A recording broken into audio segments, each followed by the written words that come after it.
प्रधानजी, नारद मुनींकडून अजूनही कोणतीही वार्ता आली नाहीये. देवा, म्हाळसा देवींना समजावणं हे सोपं कार्य नव्हे, हे तुम्ही देखील जाणता. त्यांना समजावण्यासाठी नारद मुनींना काय प्रयत्न करावे लागत असतील याची नुसती कल्पनाच केलेली बरी.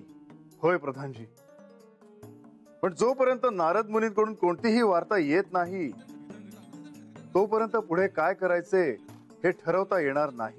होय, जर म्हाळसा देवी बाणाईला गडावर येऊ देण्यासाठी आणि पर्यायाने गडावर होणाऱ्या आख्यानासाठी जर सिद्ध झाल्या नाहीत तर काय करावं ह्याचा विचार करावा लागेल. आणि सध्या परिस्थितीत मला तरी दुसरा कोणता मार्ग दिसत नाही. परमनियतीच्या मनात जे असेल तेच घडेल. देवा, मला असं वाटतंय की नारद मुनी त्यांचं कार्य करतायत. म्हाळसा देवींचा बाणाईला गडावर आणण्यासाठी होकार मिळावा यासाठी ते तत्पर असणारच. परंतु ह्या दरम्यान जर आपण बाणाईला भेट दिलीत तर बरं होईल. पण प्रधानजी, म्हाळसेने अजून होकार दिलेला नाहीये. हो, मला ठाऊक आहे. परंतु देवा, गडावर एवढं सगळं घडतंय आणि त्याची बाणाईला कल्पना देखील नाही. नारद मुनींनी त्यांना आख्यानाबद्दल सांगितलं असेल, परंतु गडावर एवढं सगळं घडत असल्यामुळे हे सगळं कशासाठी घडतंय असा प्रश्न बाणाईला पडला असणारच. आणि त्यामुळे ती नक्कीच अस्वस्थ झाली असणार. होय, ते तर स्वाभाविकच आहे. गडावर निदान म्हाळसेला माझ्याशी तिच्या मनातलं बोलता येतं, तुमच्याशी लक्ष्मी देवींशी त्याबद्दल बोलता येतं. पण बानूचे काय? बानूच्या मनातल्या प्रश्नांची उत्तरं केवळ मलाच द्यावी लागतील. म्हणूनच मला असं वाटतं की आपण बाणाईकडे जावं आणि ह्या आख्यानाचं प्रयोजन काय आहे हे तिला समजावून सांगावं. अखेर तिला देखील गडावर येण्यासाठी सिद्ध करावं लागेल. ती सहजासहजी गडावर येण्यासाठी होकार देणार नाही. प्रधानजी, म्हाळसा आणि बानूला गडावर येण्यासाठी सिद्ध करणे अनिवार्य आहे. आख्यान कुठे आहे हे महत्वाचे नाही, त्या दोघींना एकत्र आणणे हे मात्र दिव्य आहे. आणि ते दिव्य पार पडेल ह्याची मला खात्री आहे.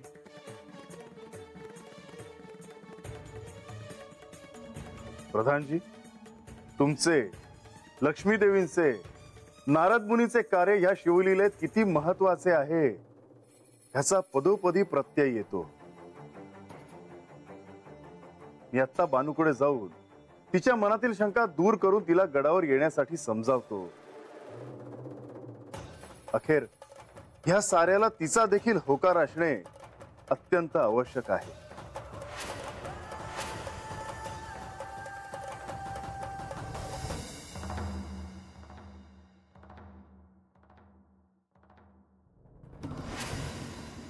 देवी, कसला विचार करता आहात? आम्हा दोघींना मूळ रूपाचे स्मरण होणारच आहे ह्याचा मी आतापर्यंत विचारच केला नव्हता मुनिवर. देवी, या आख्यानाचे प्रयोजन जसे लोकांना मल्हारी चरित्र कळावे असे आहे, तसेच त्या अनुषंगाने तुम्हाला आणि बानूला तुमच्या मूळ रूपाचे स्मरण व्हावे असाही आहे. त्याने काय साध्य होणार आहे? त्यातून आमच्यातली तेढ तर कमी होणार नाही. आणि आमच्यातली तेढ जर कमी होणारच नसेल तर आमच्या मूळ रूपाचे स्मरण हवे कशाला? देवी, अहो, परमनियतीच्या मनात काय आहे हे कसे सांगावे? भविष्यात कदाचित या आख्यानाच्या अनुषंगाने तुमचा बानूबद्दलचा आणि बानूचा तुमच्याबद्दलचा राग कमी देखील होईल. ते शक्य नाही. नारायण नारायण. देवी, जशी तुमची इच्छा. पण एक गोष्ट मात्र आहे ज्याबद्दल मला तुम्हाला सतर्क करणे महत्वाचे वाटते. हे आख्यान जरी झाले नाही तरी भविष्यात तुम्हाला आणि बानूला तुमच्या मूळ रूपाचे स्मरण तर होणारच आहे.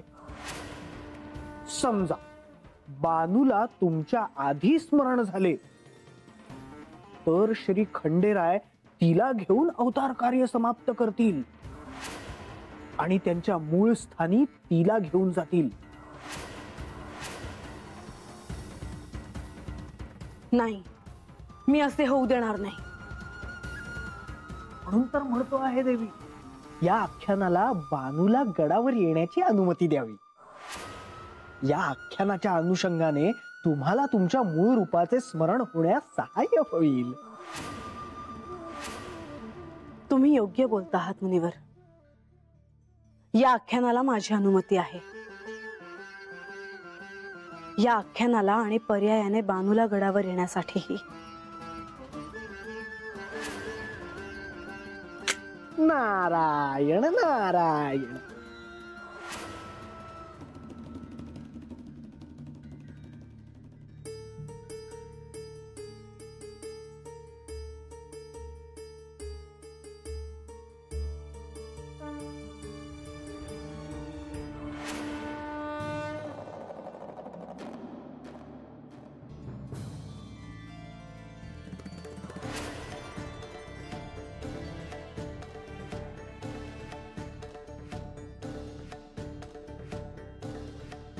तुम्ही येणार असं सांगावा आला होता, म्हणून हतच तुमची वाट बघत उभी राहिली. कशी आहेस? आज खूप महत्वाचं बोलायचंय तुझ्याशी. पुन्यांदा काही झालं का देवा? घाबरू नकोस, ह्यावेळी कारण वेगळे आहे. आत या ना, मी बी काय बोलत बसले. बानू, तुझं मन थाऱ्यावर दिसत नाहीये. नाही जी, या.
गडावर आख्यान मांडले जाणार आहे आणि त्यासाठी तुला यायचं आहे. आख्यान कशाचं? अन म्या कशी येणार? एकदाच तुमच्या संग गडावर आले तेव्हा काय झालं बघितलं ना तुम्ही. पुण्यांदा असं नग व्हायला. अन अशा येळाला काय बोलावं हे बी सुचत नाही मला. अन तुम्हासनी तरास नग देवा. आधी ऐकून तर घे काय आहे ते. ते आख्यान नारद मुनी मांडणार आहेत. पर ते काय सांगणार आहेत त्यात? या आख्यानात मल्हारी चरित्र सांगितलं जाईल. मी महादेवाचं रूप सोडून मार्तंड भैरवाचा अवतार का घेतला, त्यावेळी काय काय घडले हे सांगितलं जाईल. हे तर कुणासनी बी ठावं नसल. म्हणजे मला समजा ऐकाय मिळणार. तुम्ही मनीमल्लासनी कसं मारलं ते बी ऐकाय मिळणार. इतक्या दिवसांची माझी इच्छा होती हे समजा समजून घ्यायची, पर कुणी मला सांगत नव्हतं. महाराज बी म्हणायचं का येळ आली नाही म्हणून. वेळ नाही तर योग यावा लागतो आणि आता तो योग आला आहे. पण हे आख्यान कशासाठी आहे हे नाही विचारलंस तू. जी तुम्हीच सांगा जी. या आख्यानात तुला तू कोण आहेस हे शोधायचे आहे. तुला तुझ्या मूळ स्वरूपाला ओळखायचे आहे. पण मला ते कसं कळल? ध्यान असेल तर ते होईल. तुझा माझा म्हाळसेचा काहीतरी ऋणानुबंध आहे आणि म्हणूनच आपण एकत्र आहोत. खरं तर काही ऋणानुबंध असल्याशिवाय कोणीच एकत्र येत नाही. पण तुम्हा दोघींना तुमच्या मूळ स्वरूपाचे स्मरण नाही आणि म्हणूनच तुम्ही दोघी एकमेकींना स्वीकारत नाही. एकदा ते कळलं ह्या अवतार कार्याचं प्रयोजन संपलं. म्हणजे मला कळणार म्या कोण आहे ते? होय. म्हाळसा आणि बानू तुम्ही दोघी तिथे आहात. जिला तुमच्या मूळ स्वरूपाचे प्रथम स्मरण होईल तिला घेऊन मी कैलासात जाईल. आता माझ्यासोबत कोण येणार हे येणारा काळ ठरवेल.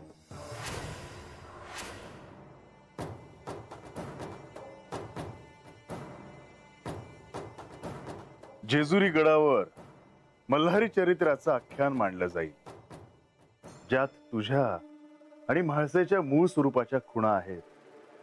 त्या शोधत शोधत तुम्ही कोण आहात हे तुम्हाला कळेल. महाराजांनी पहिलं कळलं तर? मी तिला घेऊन कैलासात जाईन. आणि मला पहिल्यांदा कळालं तर? मी तुला घेऊन कैलासात जाईन. आता तुझ्या हातात आहे की काय करायचं ते.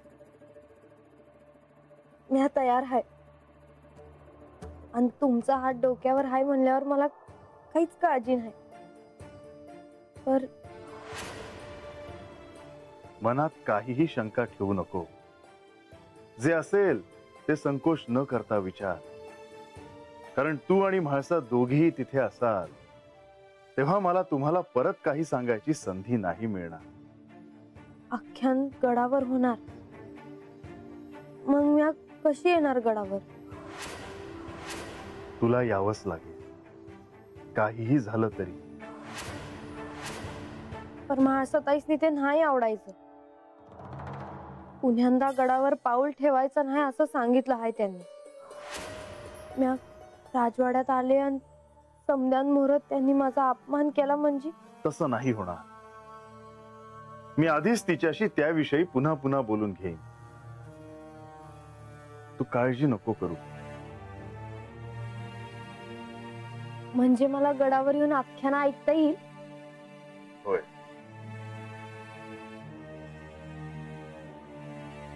मला तर काय करून काय नका असं झालं आहे. मला महादेवांची गोष्ट ऐकायला मिळणार. तुम्ही हा अवतार कसा घेतला हे ऐकायला मिळणार.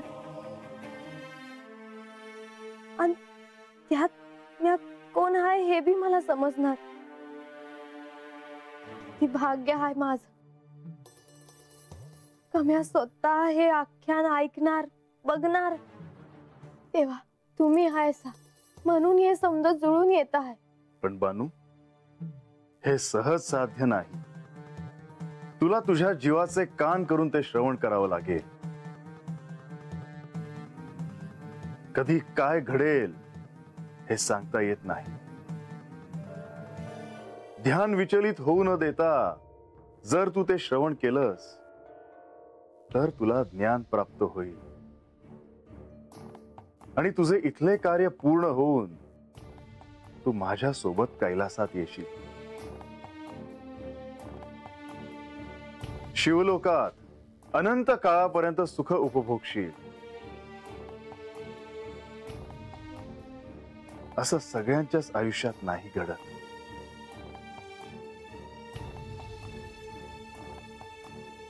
तुम्ही सांगितलं तसं जीवाचा कान करून म्या तता असत. दुसरा कंचा बी विचार मनात येऊ द्यायची नाही म्या. या आख्यानात आणखी काही अटी आणि नियम असतील त्या तुला आख्यानात कळतील. ते ह्यासाठी की ही कथा निष्पक्षपणे सांगितली जावी, तुला आणि म्हाळसेला समान संधी मिळावी, कोणालाही झुकतं माप मिळू नये. माझ्यासाठी तुम्ही दोघीही समान आहात.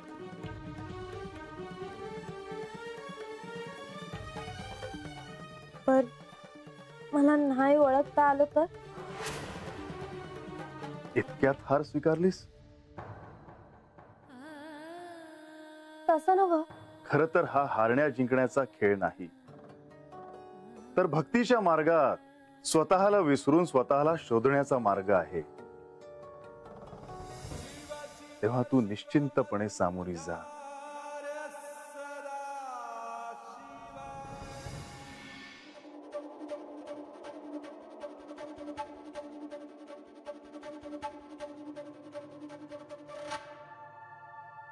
नारद मुनींनी सांगितल्याप्रमाणे मी बानूला गडावर येऊ देण्याचा निर्णय घेतला खरा, पण ते सारं नक्की काय आहे हे मात्र मला अजूनही ध्यानात येत नाहीये.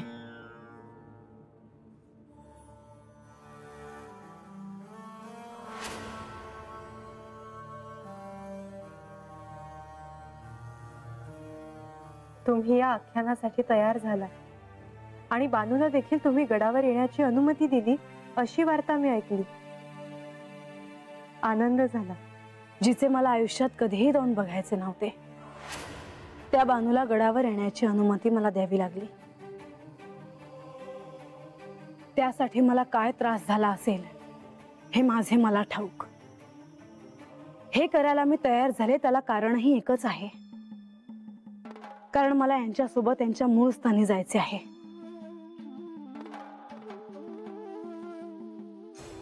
म्हाळसा, मी समजू शकते. देवी, यांनी मला सांगितले की मला आणि बानूला आमच्या मूळ रूपाचे स्मरण होणार आहे. याबद्दल तुम्हाला काही कल्पना आहे का?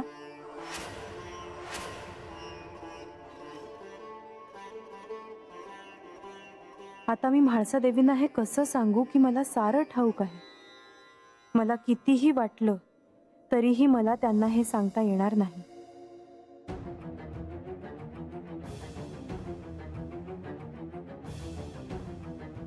देवी, तुमचे असे मौन का? म्हाळसा, मला ते तुम्हाला सांगता येणार नाही. तुमच्या मूळ रूपाचं स्मरण तुम्हाला श्री खंडेरायच करून देतील, किंवा जेजुरी गडावर होणाऱ्या ह्या आख्यानातून तुम्हाला ते कळेल. पण असे का? ह्यांना तर सारंच ठाऊक आहे. मला काय किंवा बानूला काय हे एकदाच सारं सांगून का नाही टाकत? कारण कदाचित कृतयुगातल्या ह्या शिवलीलेत तो क्षण अजून आला नसावा.